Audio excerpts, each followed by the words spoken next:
Hello viewers, welcome to IT System Admin and Information Technology Learning tutorial channel for you. Today in this tutorial I am going to show you how to enable high sensitivity touchpad on laptop in Windows 10 computer.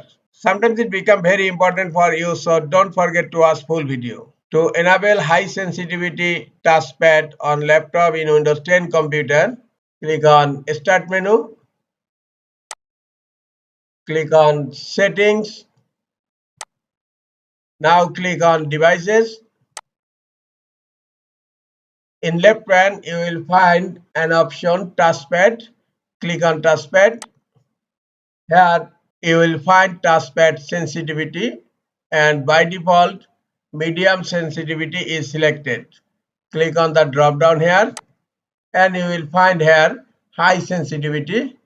Just select high sensitivity, and my laptop touchpad high sensitivity is selected on Windows 10 computer. This is all for today. Hope this tutorial is helpful for you. Keep watching for next tutorial. Thank you very much.